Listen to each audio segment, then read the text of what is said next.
Obinna is a billionaire who disguised himself to be a common man, a common wheelbarrow pusher in Alaba International Market, Lagos, in order to find true love.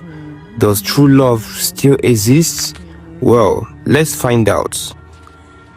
Obinna, a young man from Nnewi in Anambra State, had been living in Lagos for the past 3 years, hustling every single day to make ends meet. He was not born into wealth, but he had an ambition and determination that kept him going. His daily routine consisted of pushing a wheelbarrow full of goods through the crowded, bustling Alaba International Market. The market, located in the heart of Lagos, Nigeria, was known for its vibrant commerce, with thousands of traders and business people moving through the maze of stalls. Every day, Obinna woke up at 5 a.m., hoping to catch a break, but it always seems as if life was more interested in testing him than rewarding him. With his humble beginnings, no one really took him seriously. Most people in the market mocked him for his ragged clothes, his worn-out sandals, and his wheelbarrow that seemed to barely hold up under the weight of goods he had to carry. Some even laughed at him, calling him a nobody, a poor boy who would never rise above his station. But Obinna didn't mind the ridicule. He had long learned to keep his head down, focus on his work, and ignore the whispers behind his back. As far as he was concerned, the market was just a temporary chapter in his life, a stepping stone on his way to greater things. Despite his lowly status, there was something special about Obinna.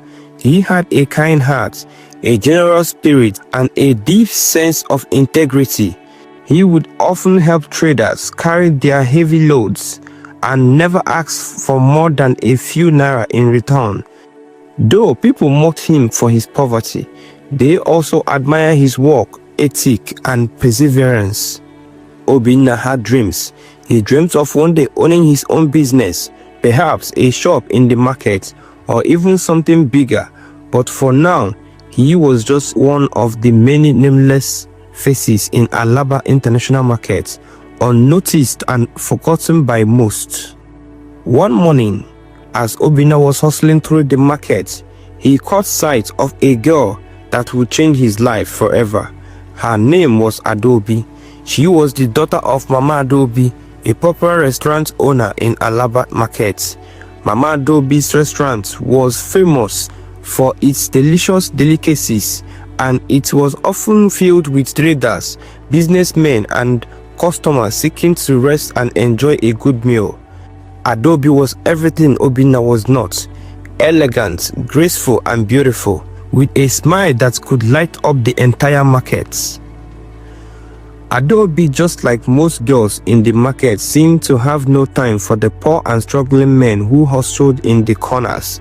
She always well-dressed, always surrounded by a group of well-to-do suitors who would lavish her with gifts. Her mother, Mama Adobe, always encouraged her to marry someone who could offer her a life of comfort, wealth, and status. Adobe was known for her beauty, and she often received proposals from wealthy traders and businessmen who were eager to have her by their side. But Obinna's heart was cold the first time he laid eyes on her. She was standing at her mother's restaurant, serving customers with grace, her eyes sparkling with a charm that took Obinna's breath away. He didn't know why, but he felt an intense pull toward her. It was as if everything about her screamed perfect, while he felt like the complete opposite, yet he was determined to speak to her. He worked up the courage and approached her one afternoon when she was resting outside her mother's restaurant. "Hello, Adobe," he greeted, his voice nervous but earnest. "I've seen you around. I want to say you are very beautiful." Adobe looked at him, unimpressed, and then quickly turned her gaze away. "Thank you," she replied, her tone flat and disinterested. Obinna's heart sank, but he didn't give up. "I'm Obinna," he said, trying to keep his voice steady. "I work here in the market. I'm just trying to make a living, and I was wondering if you might be interested in getting to know me better." Adaobi didn't immediately respond. Instead, she looked him up and down with a disapproving expression. Her gaze lingered on his worn clothes, his unkempt hair, and the wheelbarrow he was pushing. "You?" she asked, her tone almost mocking. "You want to get to know me? Look at you. What can you offer a girl like me? I don't associate with poor men like you." Obinna's heart shattered at her words, but he tried to keep his composure. "I may not have wealth, Adaobi, but I have something more valuable. I have ambition. I work hard every day. I can't promise you riches, but I can promise you that I will never stop working for a better future." Adaobi, clearly uninterested, turned away without another word. "I'm sorry, Obinna, but I have no time for someone like you. Maybe you should try elsewhere," she said as she walked away. Mama Adaobi even went as far as pouring dirty water on Obinna, telling him to leave her shop and never return again. "You can't even afford a proper meal in my restaurant, and you want to marry my daughter. Oh, I get it. You want to marry my daughter so that you can be eating free food from my restaurant. I know your tricks. Get out of here before I call the police on you and label you a thief," Mama Adaobi said. Obinna stood and froze, his mind racing. He had never felt more humiliated in his life, but deep down, he didn't blame Adaobi. She was right. A man like him had nothing to offer a woman like her. He had no wealth, no status, nothing but the sweat of his brow. The pain of rejection lingered in Obinna's chest as he walked away from Mama Adaobi's restaurant. He could still hear Adaobi's mocking words echoing in his mind. "Poor man," she had said. He had heard those words countless times before, but hearing them from her stung the most. As he walked through the market, his head low, Obinna did notice the girl who was following him. It was Funke, a house help who worked for Mama Adaobi. Funke had seen everything from Adaobi's rejections to Obinna's devastated expression as he walked away. Funke, unlike Adaobi, was different. She was humble, kind, and had always admired Obinna from afar. She had seen how hard he worked every day, how he never complained, how he treated everyone with respect, even though they often looked down on him. Funke knew Obinna was a good man, despite his poverty. As Obinna was trudged home, he heard a voice call out to him, "Obinna!" He turned to find Funke running towards him, her face filled with concern. "I saw what happened," Funke said, catching her breath. "I am so sorry about the way Mama Adaobi treated you." Obinna was taken aback. You saw?" Funke nodded, her expression softening. "Yes, and I think it's wrong. No one should treat another person like that." Obinna smiled weakly. "It's okay, Funke. I guess it's just the way life is. No one wants a poor man. Maybe I will have to accept that." Funke shook her head. "Obinna, you are wrong. You are not defined by how much money you have. You are defined by your character, your strength, and your heart. I've watched you work hard every day. I admire you." Obinna looked at her, surprised. "You admire me?" Funke smiled warmly. "Yes, I do. You have a kind heart. You are so hardworking. And if you ask me, that's what truly matters in a relationship. I don't care about your wealth. I care about you." Obinna's heart skipped a beat. He had never expected such kindness from Funke, especially after what had just happened with Adaobi. "Funke, would you marry me?" Obinna asked, almost as if it was a dream.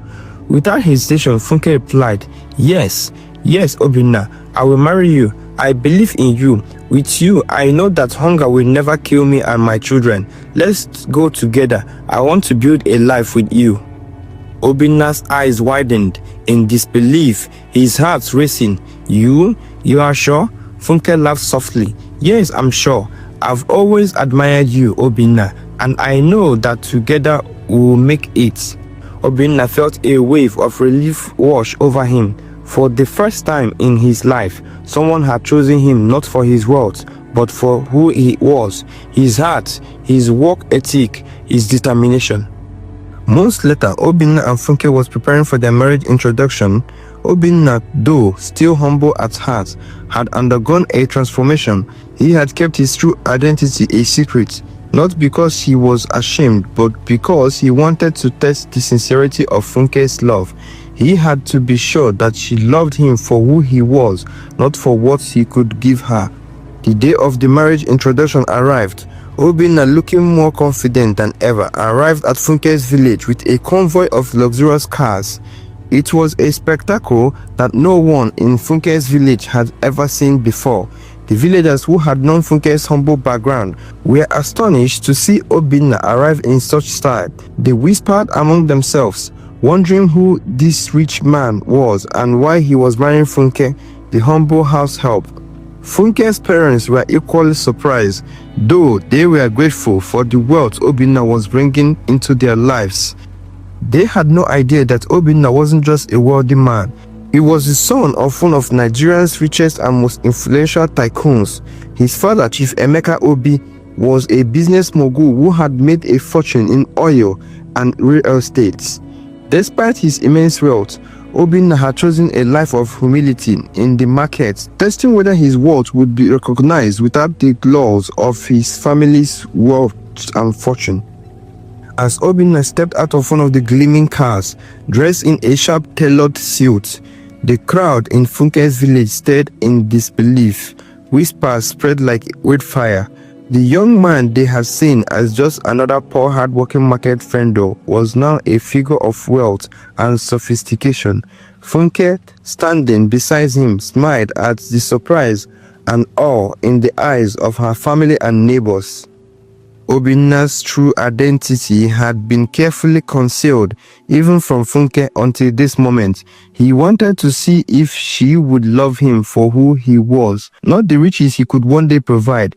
And now, as he stood before her family, he was ready to reveal the truth. He turned to Funke and whispered, "Are you ready for this?" She nodded, her eyes filled with anticipation. "I'm ready." Obinna stepped forward and addressed the gathered crowd. "Ladies and gentlemen, I know many of you have wondered about me, about who I am, where I come from. Today I want to share my story." The crowd felt silent and all eyes were fixed on him. He took a deep breath before continuing. "I am Obinna Obi, the son of Chief Emeka Obi, one of the wealthiest men in Nigeria. I am not just a poor boy from the market. I chose to live among the people, to work hard and to test the purity of love. I wanted to see if anyone would love me for the person I am, not the money I have." Gasps echoed from the crowd as people realized the gravity of what Obinna was saying. His revelation sent shockwaves through the room. Funke's parents stood frozen, their mouths agape. They had known Funke's humble background, but they hadn't known that she was marrying the heir to a fortune. Adobe and her mother, who had been invited to the introduction, stood amongst the guests. Their eyes were filled with disbelief as they watched Obinna, who they had once dismissed as a poor, unworthy suitor for Adobe. Mama Adobe cried out loud, her heart twisted in guilt and regret. She had driven away the man who had secretly been a prince among men. Now, the very man she had dismissed as wretched was standing before her, and it was clear that Funke was about to marry him, not her own daughter. Obinna, sensing the tension in the air, turned to Funke's parents. "I know this is a lot to take in," he said, "but I want to assure you that my love for Funke is real. I chose her not for her humble background, but for her heart. She has always admired me for who I am and my hard work, and that is what matters most to me." Funke's parents, still in shock, slowly approached Obinna, their eyes scanning the luxurious cars and the wealth he had brought with him. Then, With a deep bow of respect, Funke's father spoke. My son, I had no idea of your true identity, but it doesn't matter now. You have my blessings to marry Funke. We have always taught her to look for a good heart, and it's clear you have one. Welcome to our family. Funke, tears glistening in her eyes, threw her arms around Obinna.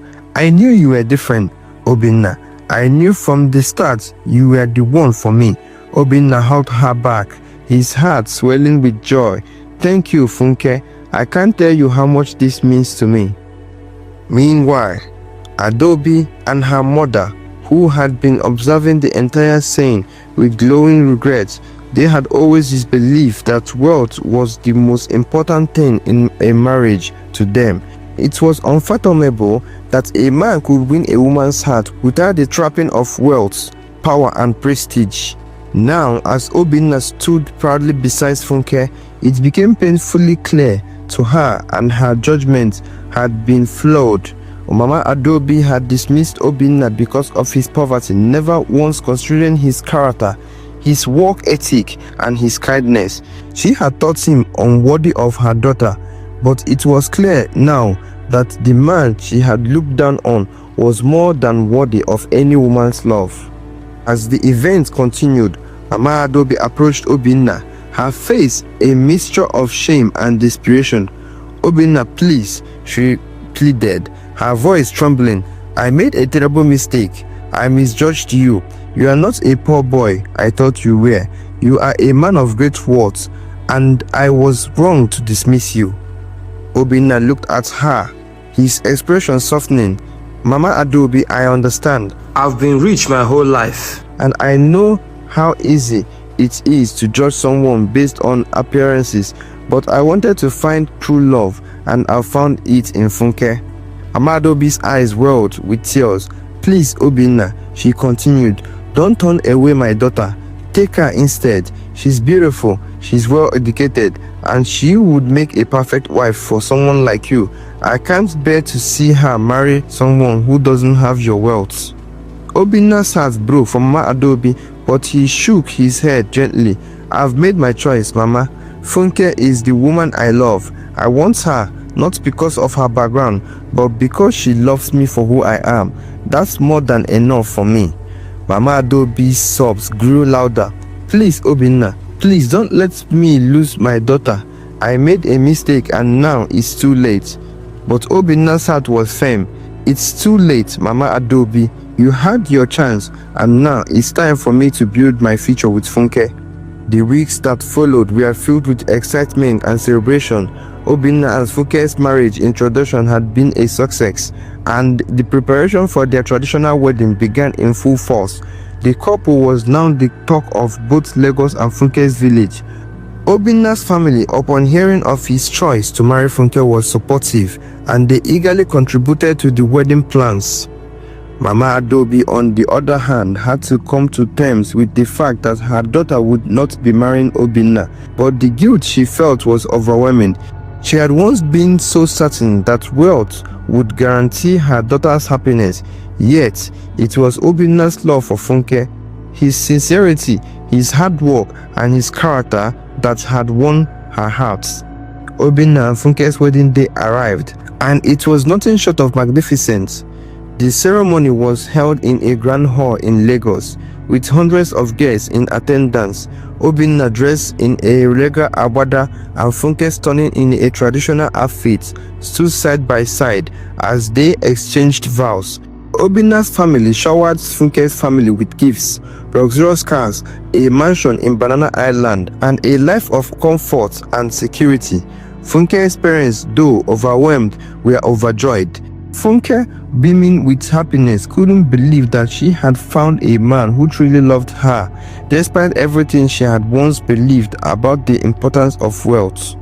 As they stood together, hand in hand, Obinna whispered to Funke, "This is just the beginning. We will build a future, a legacy together." Funke smiled up at him, her eyes filled with love. "With you, Obinna, I know we can conquer anything." And so, Obinna and Funke began their new life together, They faced the challenges of the world with love, perseverance, and unity. Obinna, once humbled market boy, had found not only wealth but true love, proving that in the end, character and sincerity were worth more than anything money could buy. Years later, Obinna and Funke became a symbol of love, hard work, and determination. They established several successful businesses, giving back to their communities and helping countless others who had once been in Obinna's shoes. Obinna's family supported their endeavors, and Funke's influence made a lasting impact in the world. Mama Adobe, who had once believed that wealth was the ultimate measure of success, found peace in knowing that true happiness wasn't found in material possessions, but in the love and respect one earned through hard work, integrity, and kindness. Obinna's story became a legend in Lagos and a testament of the power of perseverance and the unshakable belief that true love could conquer all.